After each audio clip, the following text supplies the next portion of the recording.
Hey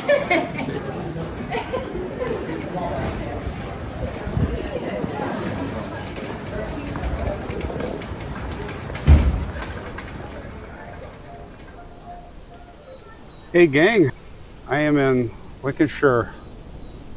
Lincoln! This is the Lincoln Castle prison.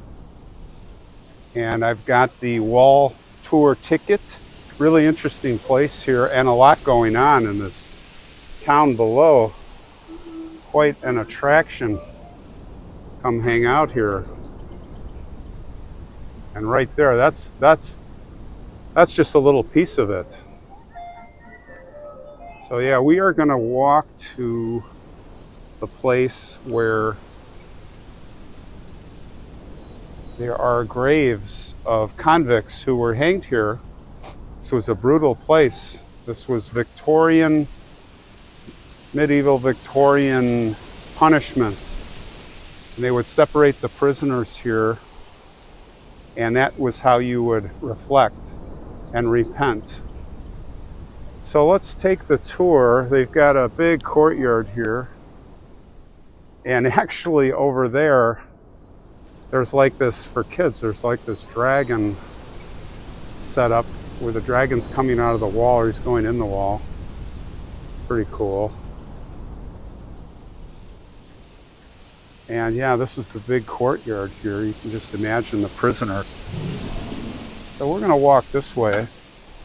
Oh, you can hear that's the dragon. All kinds of turrets and neat stuff here. So let's go up here, and I haven't scouted it out yet, so it'll be a little adventure for all of us.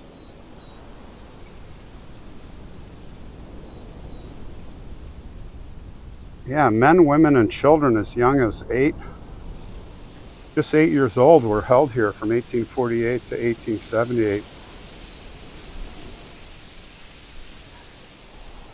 Their crimes, well, I mean, some were highway robbery and murder, but a lot were just stealing a waistcoat and a Bible. And between 1817 and 1859, there were executions, hangings, taking place on the roof of Cobb Hall. During this time, there were 7 murderers. That's who were going to try to see their graves. And their bodies were buried at Lucy Tower here. Their graves can still be seen, guys, so we're gonna go check it out. I think Lucy Tower is in this quadrant over here. Oh, look at that yard. Isn't that interesting? So here it looks like this is the prison facilities where they probably house the prisoners. Down we descend. Down to the dungeons.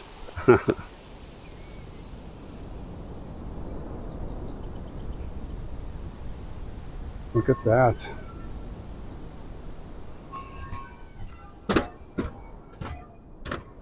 Oh yeah, I think that's Lucy Tower right there. Looks like the prison yard, huh?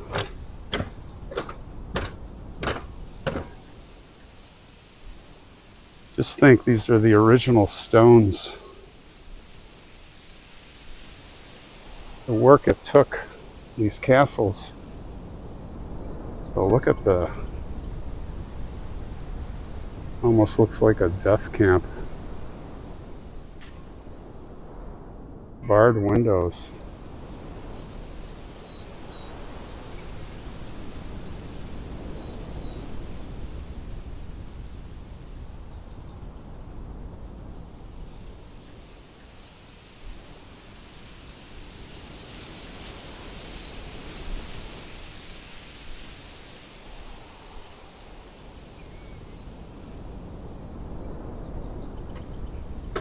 This is the Lucy Tower, and we're going to go in. There's a little yard in here, and there are the graves. Now we can't go up to the graves. Roped off.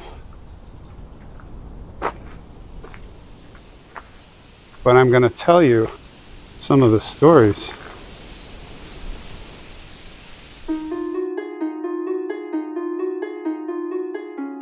So yes, let's talk about some of these stories, these bad people that were hanged here.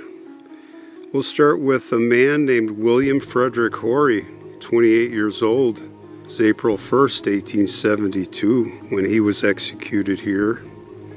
He was also known as Fred Horry. He was the first person actually to be hanged by Victorian hangman William Marwood. Marwood's technique was the long drop method, and as we've talked about before, and as many of you know, that is the method where you calculate the length of the rope in ratio to the body weight so that the neck snaps when you go through and fall and you don't strangle. Of course, if the length of the rope is too long, it'll take your head right off. So it was quite an art in the day. William Horry was hanged for the murder of his wife, Jane Horry. And next to him is Priscilla Bigadike. She was 34 or 35 years old. She was hanged on December 28, 1868, just after Christmas. The first private execution after public execution ceased. She was arrested on October 11th. She was accused of killing her husband, Richard Bigadike, by poisoning him with arsenic. Priscilla was hanged just over 2 months later. She lived in Stickney, just north of Boston. Her husband discovered she was having an affair with one of their lodgers, so it was believed that she struck first. Priscilla was charged alongside 30-year-old rat catcher Thomas Proctor, but the judge told the jury to discharge him, and she faced trial alone. She protested her innocence to the end. Her dying words at the gallows were, "Shame on you. You are not going to hang me." Well, they did. 14 years later, Thomas Proctor confessed to the killing on his deathbed, and this resulted in a pardon for Priscilla. So she was actually innocent.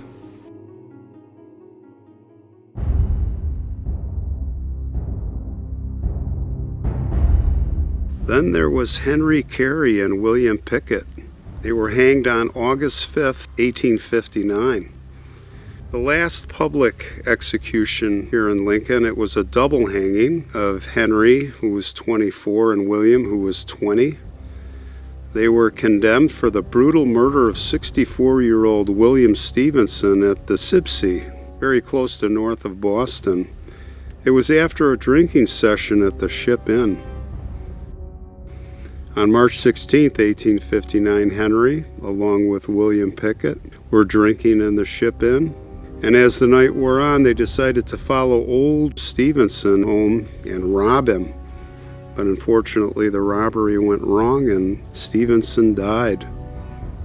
Henry and William were arrested the following day and tried for murder, found guilty. And of course, the judge passed the death sentence on the both of them. It was a public execution, August 5th, and newspaper reports suggested then that over 3,000 people watched the hanging. They must have known it was going to be the last one. I wonder if there was refreshments. William Clark, age unknown, hanged on March 26, 1877. He was hanged for the murder of Henry Walker. Then there was William Hall, also age unknown, hanged on July 22nd, 1831. Don't know what the crime was, but must have been a murder. Mary Ann Milner, we don't know her age, but she was hanged on July 30th, 1847. Now, Mary Ann was due to go to the gallows atop the Cobb Tower of Lincoln Castle at noon on Friday of July 30th, 1847. She poisoned her sister-in-law with arsenic. However, on the eve of her execution, she hanged herself with a silk scarf that she had worn at her trial. John Ward, age unknown. hanged on July 27, 1849. He was hanged for matricide. That's the killing of your mother. Isaac and Thomas Hallam, ages unknown, hanged in 1733. These were brothers who carried out a series of daring robberies and barbaric murders, leading to the government issuing a reward for their capture. One of their young victims was named William Wright. He was 18. They almost decapitated him. After being convicted of the 2 murders, they confessed to 63 robberies and a further death.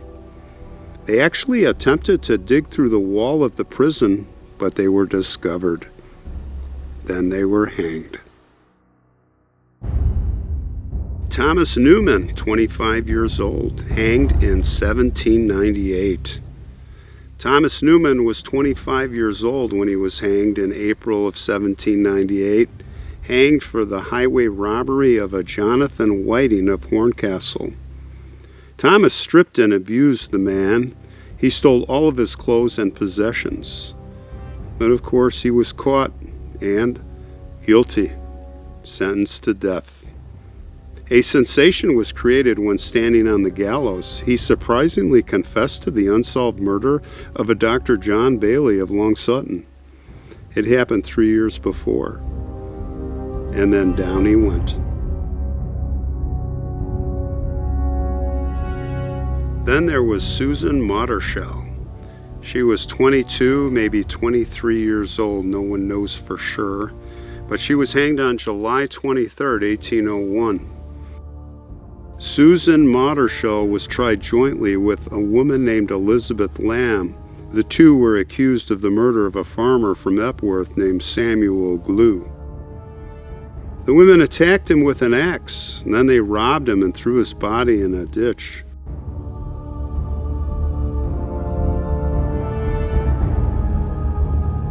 Elizabeth Lamb gave evidence for the prosecution, and she was acquitted. This left Susanna Mottershell to face the charge of murder alone in 1801. She protested her innocence. She insisted that Lamb was totally to blame, but to no avail. They hanged her. Her corpse was dissected, as was the way with the executed murderers.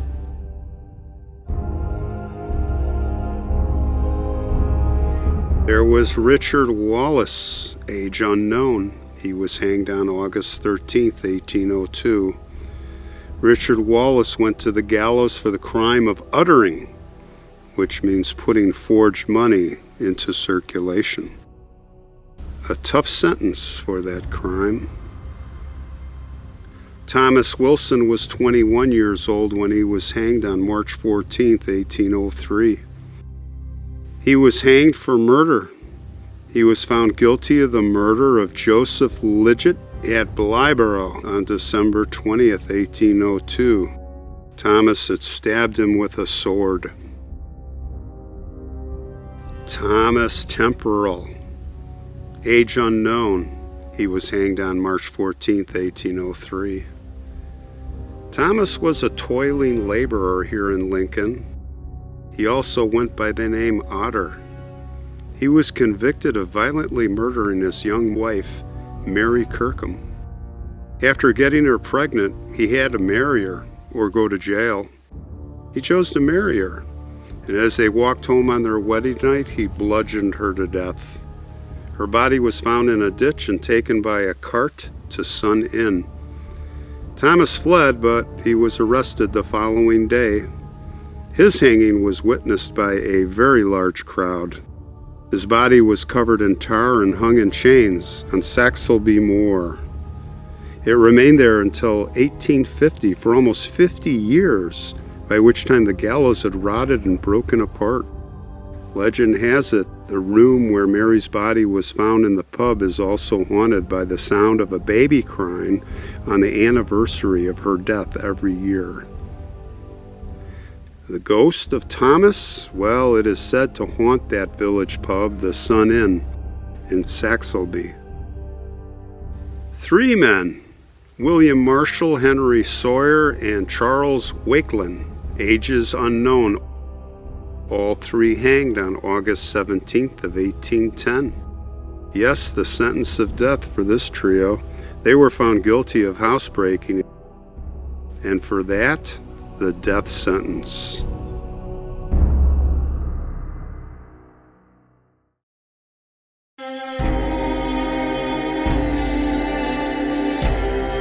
Azubah Fountain, a beautiful woman with George Turner Rawle, 36 years old. Azubah was only 23, but they were hanged together on August 6th of 1813. Why? Well, this pair of lovers were found guilty of the murder of Azubah's husband, Robert. They drugged him with elderberry wine, which was laced with laudanum. If you know what laudanum is, it's opium mixed with alcohol. George Turner Rawle, 23 years old, had been lodging with the Fountains here in Lincoln for just 12 weeks when the crime was committed. He was actually about to marry their daughter, but ended up having an illicit affair with his host's wife, Azubah. He denied the offense, but Azubah, 36, she insisted they both had frequent conversations on the subject, and that he knew, and when he got the laudanum, that the plan was to poison her husband with it. She was described as more of an imbecile than wicked, more weak than criminal. The gruesome tale was recorded in an eyewitness account detailing the murder. It would be hanging and dissection for both of them. And of course, the entertainment, a macabre pamphlet was sold to eager people witnessing the event. One of these documents surprisingly turned up almost 200 years later at an auction room, and we have the image. The pamphlet, which went up for auction in Louth, detailed the murder, trial, and hangings.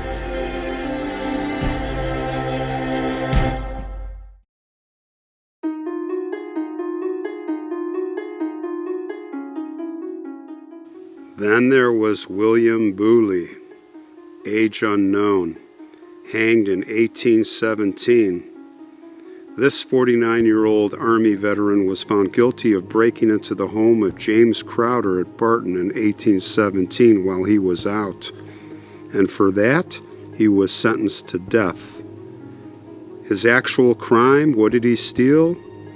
Well, a bottle, green coat, a velveteen jacket, and 3 waistcoats.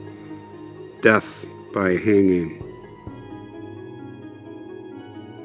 Elizabeth Warnier, 26 or 27 years old, we're unsure, but she was hanged on July 26, 1817, and we know that. Elizabeth was a farmer's wife, and she had treated her 12-year-old stepson with great cruelty through the marriage. She finally killed him by poisoning the boy's breakfast with arsenic. Poor boy was taken ill after eating bread with milk and died later the same day. After poisoning him, Elizabeth tried to cover up her tracks by dragging him out of the house and putting a rope around his neck in a stable to make people think that he had hanged himself. But there was a problem. There were no rope marks around his neck, and a surgeon who opened him up found the evidence of the arsenic. Well, the case made big news. A copy of a newspaper in Glasgow, which had printed her dying words, speech, and confession, as she told the crowd of spectators, "Good people, you see now before you an unfortunate woman, cut off just in the prime of life, and for the most dreadful of all crimes, murder. Let my dreadful fate be a warning to you not to suffer your passion to work forcibly on your minds, which has been the cause of my melancholy situation in which I am now placed. Let me beg your prayers. Good people, pray for me. Oh, pray for me." Unbelievably, she had a young daughter who was suckling at her breast right there on the gallows.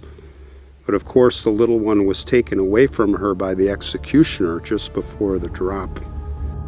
The girl's cries were heard from some distance.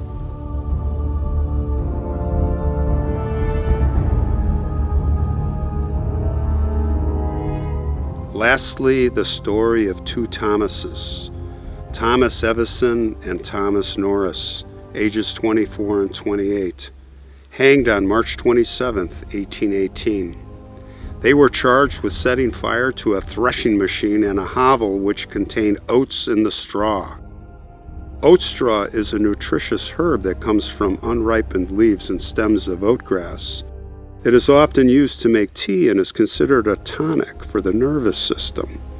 It was the property of a man named Thomas Faulkner of Anwick near Sleaford.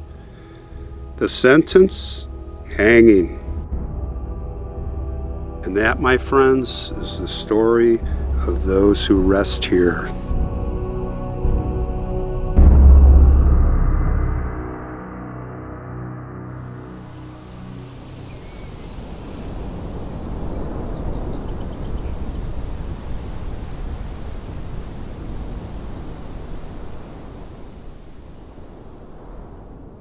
Well, I hope you enjoyed the tour, the walking tour, and all the history on the hangings and what they did. Did a full loop around the prison, Lincoln Prison. All right, thanks for hanging out, and we'll see you on the next one. Stay safe.